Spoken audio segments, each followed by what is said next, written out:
Donny, I don't personally feel that the squad has evolved in terms of personnel over the last 4 or 5 years. But what it has evolved is their style of play, their ruthlessness, um, their ability to play off the cuff rugby when they want to, and become a really good side over the last 5, 6 seasons. And that's been the really consistent thing. There hasn't been the same sort of take on personnel and willing to give maybe a dozen players opportunity on a consistent basis. So you look at that New Zealand team that played against Ireland in the Rugby World Cup compared to the one that played there a couple of weeks ago in the Aviva Stadium. I think there were 10 new faces in that team sheet, where Ireland was there one or two, I believe. So very much the same. New Zealand continue to evolve. We know the player pool that England have, so they're always going to be chopping and changing. Australia are obviously in a bit of a transitional period, so they're giving plenty of guys opportunities as well. Wales has a different kettle of fish, and Scotland seem to have a little bit more of a settled squad. But it does feel weirdly that Ireland are now a team that have they reached their peak? Have they are they now flattening out and everybody else is sort of working them out too? Working their attack out. And that's something that I watched a lot from watching the game again at the weekend was how Argentina were able to read Ireland's attack reasonably well the whole way throughout the game. And a lot of times you get boys sitting down on the short runners, and next thing Ireland get around the corner, or the ball's given to the guy that goes through the hole. Argentina were very, very good in making those reads, and there's a lot of homework's been done during the week about Ireland's phase play and how they get into that attack shape. But for me, Ireland now, it is about personnel. And when Ireland are winning a game comfortably at halftime or 50, 60 minutes, that you bring on a bomb squad of your own to close the game out or to add an impact. And unfortunately, we don't have that, Donny. We don't. Without no Jack Conan there, without Ryan Baird really coming on and making an impact just because of him being injured. Kelleher coming off the bench instead of starting. If Dan Sheehan's there, Herring's only played 40, 50 minutes of rugby this whole season, and he's a very solid player, but he doesn't have huge impact on games. And then, even having a Finlay Bealham starting, but Tag Furlong to come off the bench for 30 minutes, and that adds something. We just don't have that at the minute. And yeah, it's about finding those players now. There are a few there, the likes of Cormac Isachukwu that come on and make an impact, but our bench has to deliver more. Like it really does. It has to give more energy to the crowd. It has to give more energy to the team.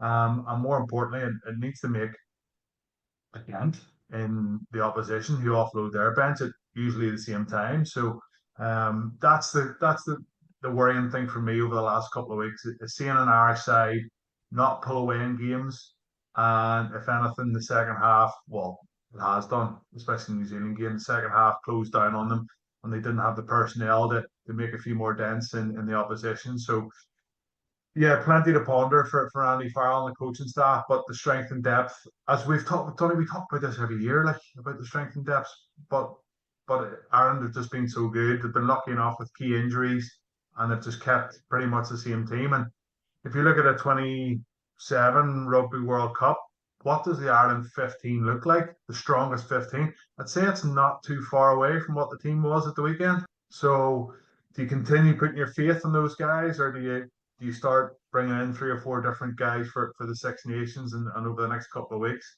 And that's what we'll wait and find out. But yeah, that's just my opinion on it. That we're struggling to bring a bit of oomph off the bench and key personnel. It's the problem, Donny. Most of these players play for Leinster.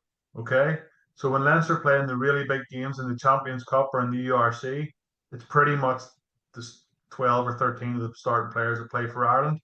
So these guys are getting little to no exposure against the big teams in the big games in the high pressure situations. So how can you go from being third choice Leinster tighthead or third choice Leinster loosehead to being second choice but with an injury international tighthead? Do you know it just it's it's been able to get these players that are beneath Tag Furlong, that are beneath Andrew Porter, getting them game time consistently in the big games. And that's not going to happen at Leinster, is it? Like it's not. It's not going to happen until these guys either pick up an injury or hang up the boots, and that's the reality of it. Like so, it's about the other three provinces as well. Their props especially looking at an opportunity and for guys to go out there and take it.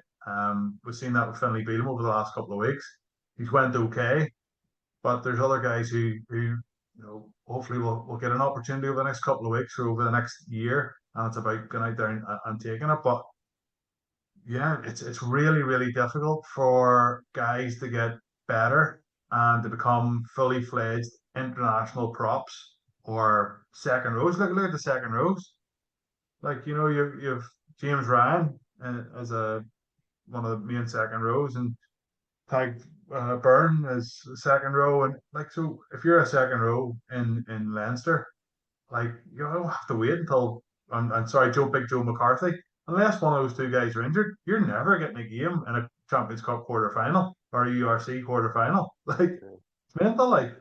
But that's the reality of it. So yeah, that's a problem and it's maybe a good problem, it's maybe not, but I'm sure David Humphreys and all the coaches of the provinces will probably address that at some stage. And if we want to, which has always been the thing, Donny, hasn't it?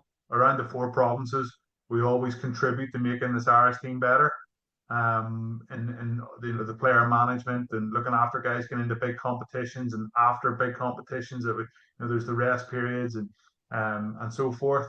So yeah, that's no David Nucifora now, and David Humphreys is going to have to come up with a plan to make sure that there's a succession of players to fill these boots instead of us every time a big name player like Rory Best, hangs up the boots. Oh my goodness, who's going to play hooker next?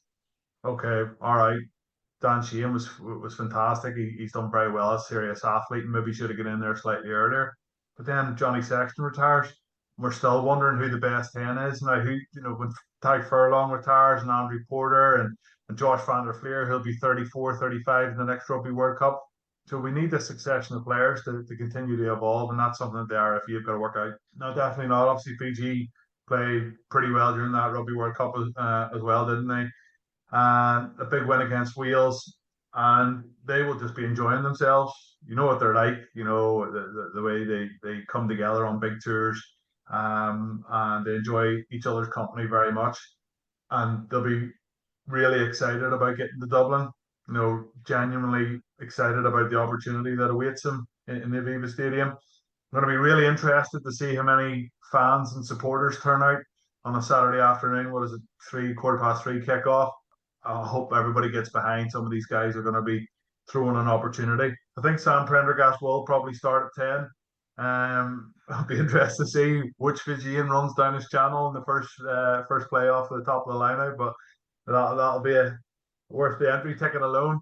But yeah, I think there'll be a few changes in the pack. Hopefully, there's a couple of guys like Tom O'Toole with the HIA. Hopefully, come back again. I think Ryan Baird's definitely going to be out, unfortunately, just with a couple of bangs that he's had.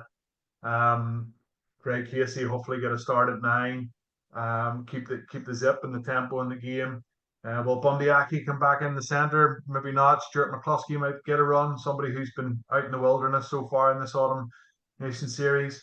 And in the back three, there's a few options that they can go with. Stockdale being one of them. So from an Ulster perspective, I hope there's a few more guys in there.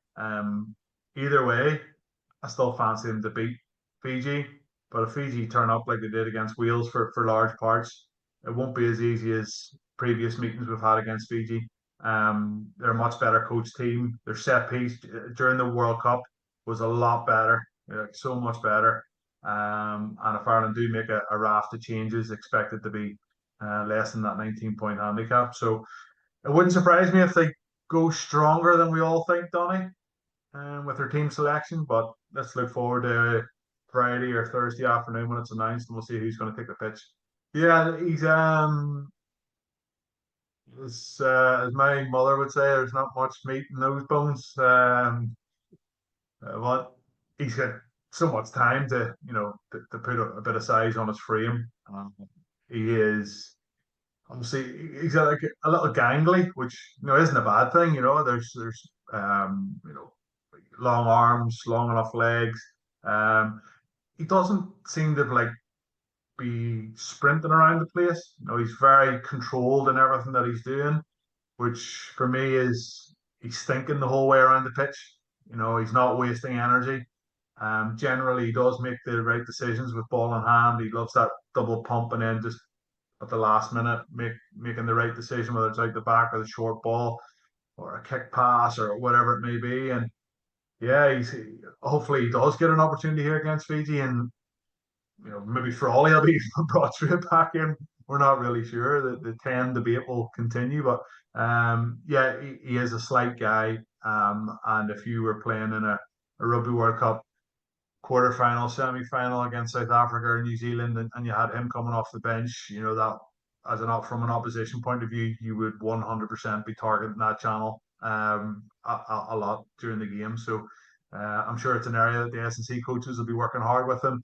He's certainly got all the talent and ability. He showed that. Yes, he made a few mistakes. He missed a tackle, but I think he showed enough there that to put a bit of pressure on Jack Crowley and Sam Prent or on Kieran Frawley.